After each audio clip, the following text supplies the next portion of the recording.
All right, well, let's go ahead and move on. Wide receiver Marquise, a.k.a. Hollywood Brown. Again, another little guy, 5'10". I've seen two reports on his weight, 160 pounds and 168 pounds. So not the biggest receiver, but absolute just blazing speed, solid hands, and I believe I see here that he is actually the cousin of Antonio Brown, wide receiver. Well, for now, still the Pittsburgh Steelers, but just kind of a little bit on Marquise Brown and his game. I remember when Marquise signed. I think at that point he was listed at 145 or 148, and I remember there was a question in the signing day press conference for Lincoln Riley that was along the lines of, what in the world are you doing bringing in a guy that weighs 145 pounds? I mean, this is the University of Oklahoma, for Pete's sake. And at the time it was kind of scoffed off, and we soon saw why. I mean, the kid is amazing.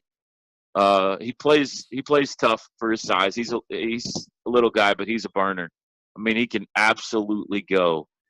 And they found unique ways to get it to him, whether it was on a jet sweep, whether it was on a crossing pattern, which he was really good at catching and turning upfield, a fly pattern, post pattern, whatever the case may be. They found a variety of ways for him to show off his speed.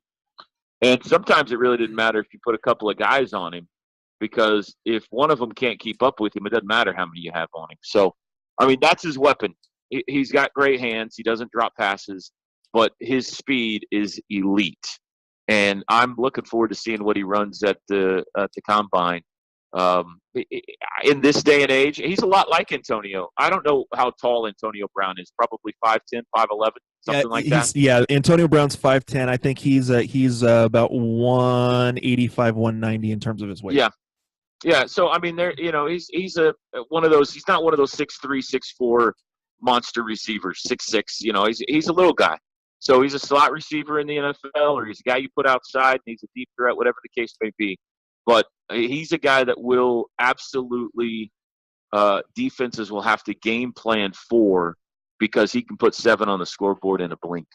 Yeah, finishing this last year, 75 receptions, 1,300 yards, 10 touchdowns. His speed reminds me again, someone from up here in the Seattle area, John Ross, and just his speed coming out of college. I think that with Brown's size, I think the one thing that could cause issues again is his size, and the possibility of, like with John Ross, although John Ross had a history of injuries, especially with his knees and ankles. If he gets nicked up, is that going to affect his speed enough where he's not going to be as effective on the field? It's possible. I mean, I think that's the great trade-off, really, for a whole lot of guys in this profession. You're going to have to weigh the negatives. He's not getting any bigger. I mean, he may put on some muscle, but he's not getting taller. But you're also not going to find maybe a single guy in this draft who's faster than Marquise Brown. And I'll tell you, where he did a lot of his eating in college was guys would give him so much cushion because they were scared to death of him that he'd run little 10, 15-yard stop routes and just eat defenses alive with first downs. And, they couldn't come up and challenge him, or he'd run right by him. So somebody's getting a weapon. It'll be, if he goes to a team that he's the go-to receiver, then, that's one thing. I think he'll have an okay career. If he's able to go to a team maybe late in the first round or something that already has a good nucleus and he's just an additional weapon, then I think he's got a chance to be a star.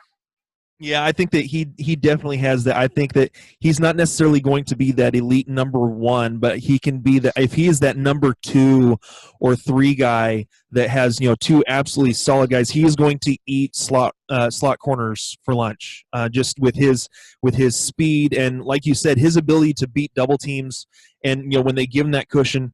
He, like you said, watching a lot of his tape, he's taking those first downs and then, breaking tackles because guys just can't get a hold of him with how fast that he is. So definitely he will be exciting to watch. I agree completely. The crossing route is something that OU ran all year long to him, and he'd have poor linebackers chasing him across the middle or whatever that didn't have a chance. So we'll see. I think he's a first-round talent for sure.